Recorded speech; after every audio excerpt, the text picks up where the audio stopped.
இந்தியாவில் வந்து பயங்கரவாதத்தை தீவிரவாதத்தை ஒடுக்குவதற்கான ஒரு அமைப்பு, வலிமை கொண்ட வல்லமை கொண்ட அமைப்புன்னா ஒரு அமைப்பை என்ஐஏ அப்படின்னு. அந்த என்ஐங்கிற அமைப்பு வந்து காமெடியா மாத்தினது இந்த ஒரு மாசத்துல தான். நாம நினைச்சுக்கிட்டு இருந்தோம் என்ஐஏன்னா பெரிய பெரிய பயங்கரவாதிகள் வீட்டுக்கு தான் போவோம், பெரிய பெரிய தீவிரவாதிகள் தான் தேடும்னு. என்னைக்கு எனக்கு சம்பளம் அனுப்பினாலும் சீன் ஆயிடுச்சு. நான் நினைச்சுக்கிட்டு இருந்தேன் குண்டர் சட்டம்லாம் பெரிய சட்டம்ங்க, குண்டர் சட்டத்தெல்லாம் பெரிய பெரிய ஆளு மேலே போடுவாங்க அப்படின்னு. 2018 எடப்பாடி பழனிசாமி ஆட்சியில ஏன் மேல குண்டாசை போட்டேன், போட்டு ஒரு 1.5 மாசம் உள்ள வச்சாங்க. அப்ப ஐய குண்டாசு இவ்வளவுதானு ஆயிடுச்சு. அதே போல என்ஐஏ தேசிய புலனாய்வு முகாமை நேஷனல் இன்வெஸ்டிகேஷன் அப்படின்னு என்ன நாம் தமிழர் கட்சி நிர்வாகிகள் வீட்டுக்கு எதுக்கு என்ஐஏ விசாரணைக்கு இருந்துச்சு? எதுக்கு அழைப்பானை கொடுத்து 8 மணி நேரம் விசாரணை பண்ணாங்க? என்ன தெரியுமில்ல, எனக்கு எதுக்கு கூப்பிட்டாங்க அப்படின்னு போனா, உங்களுக்கு ஒரு எண்ல இருந்து ஒரு நம்பர்ல இருந்து ஒரு அழைப்பு வந்திருக்கு சரிங்கய்யா, அந்த அழைப்பை நீங்க எடுக்கல, அவர் யாருன்னு கேட்கிறேன். நான் எடுத்து நான் பேசணும்னா யாருன்னு தெரியும், அவன் போன் பண்ணிருக்காங்கிறதே நீ சொல்லி எனக்கு தெரியும். மிஸ்கால் வந்துச்சுன்னா மிஸ்கால் வந்துட்டு தெரியல, சம்பந்தப்பட்டவனை கூப்பிட்டு என்னடா ஏன்டா கூப்பிட்ட, என்னடா அவன்கிட்ட கேட்டா அவனை கூப்பிட்டா நியாயம் இருக்குது, போன எடுக்காமலே விட்ட என்ன கூப்பிட்டு வச்சு 8 மணி நேரம் விசாரணை. காலையிலேருந்து மதியம் வரைக்கும் நம்ம சொந்த கதையை புற சொன்னேன். மதியத்துக்கு மேல அவர் எப்படி கையை முடிக்கிறாரு, நான் கையை கட்டிட்டேன். இந்த நகைச்சுவர்ல சங்கீத சுவரங்கள் 7 கணக்கானு, அவருக்கு என்ன இருக்குன்னு தெரியல, எனக்கு என்ன சொல்லுன்னு தெரியல. ஆனா வெளில என்ன ஓடிட்டு இருக்கு, 8 மணி நேரம் விசாரணைகள், 8 மணி நேரம் விசாரணை, 125 கேள்விகள், கிடுக்கிப்பிடி, இடும்பாவனம் கார்த்திக்கு நெருக்கடி.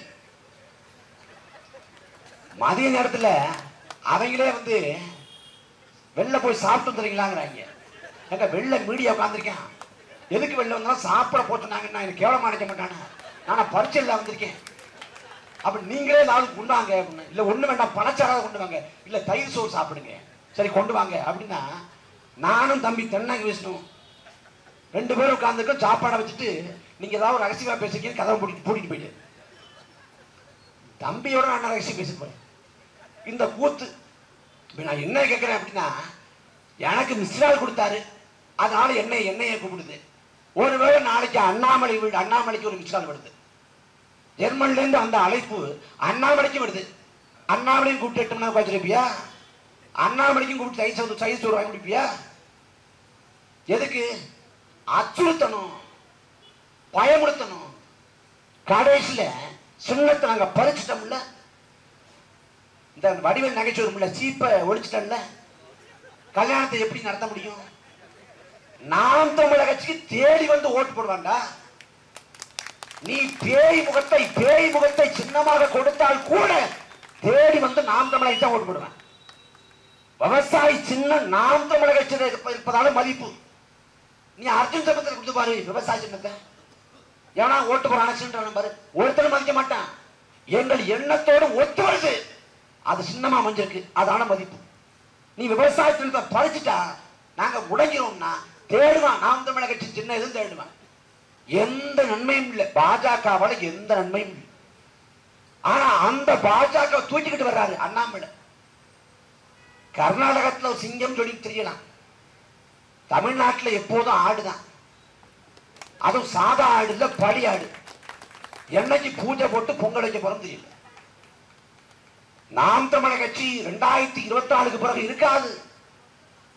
நீ எங்க இருக்க போற, எங்க இருக்க போற? இன்றைக்கு நிலைமை என்ன?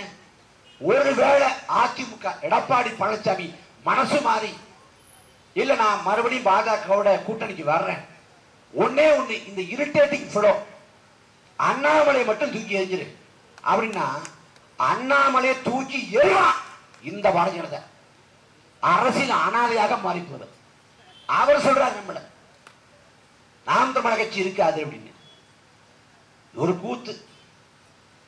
காசு கொடுக்காம திமுகவில் அதிமுகவில் ஆட்களை திரட்ட முடியுமா? கூட்டம் போட முடியுமா? வாக்களை பெற முடியுமா? வாய்ப்பே இல்லை. நீ சொல்ற 70 ஆண்டுகள கட்சி இந்த திமுக, எங்க கட்சி? ஈரோடுல என்னென்ன கொடுத்தா தெரியுமில்ல?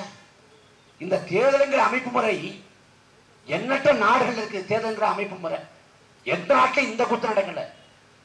வாக்குக்கு பணம் கொடுத்து, பரிசு பொருள் கொடுத்து, குக்கர் கொடுத்து, தோடு கொடுத்து, தொங்கட்டான் கொடுத்து, கொலுசு கொடுத்து, காமாட்சி விளக்கு கொடுத்து, மக்கள் கேட்டது நீட்டு விளக்கு, மக்கள் கேட்டது மது விளக்கு, இவன் கொடுத்தது காமாட்சி விளக்கு.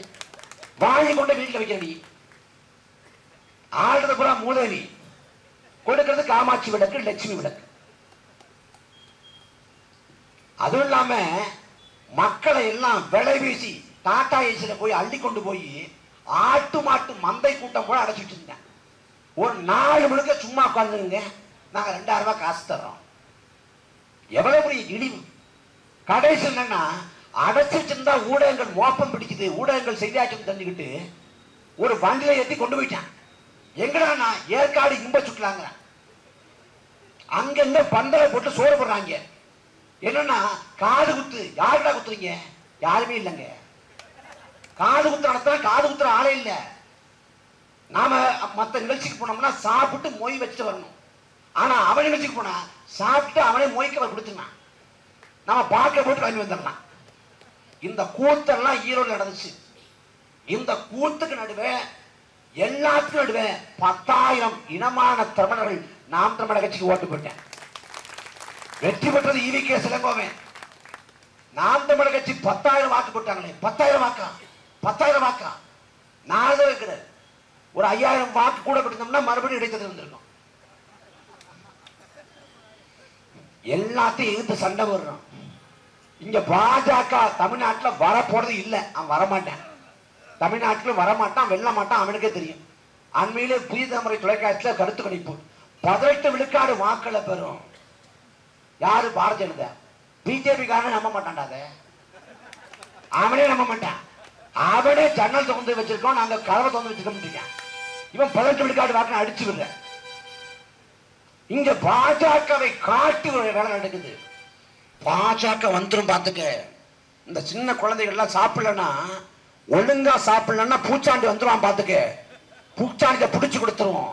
அந்த மாதிரி இந்த திமுக பாஜக உள்ள வந்துடும், பாஜக பூந்துரும். அப்ப என்ன பண்றது? திமுகவுக்கு ஓட்ட போடு, திமுகவுக்கு ஓட்ட போடு. அப்பதான் பாஜக வராது. நாங்க தான் பாஜக எதிர்க்க போறோம். பாஜகவை திமுக எதிர்க்காது. எதிர்ப்பது போல பேசுவேன், எதிர்ப்பது போல பேசுவேன். திமுக பழக்கம் என்ன? லெப்ட்ல கையை காய்த்துறது, ரைட்ல இண்டிகேட்டர் போடுறது, ஸ்ட்ரைட்டா போடுறது. திமுக பரம்பரை பழக்கம்.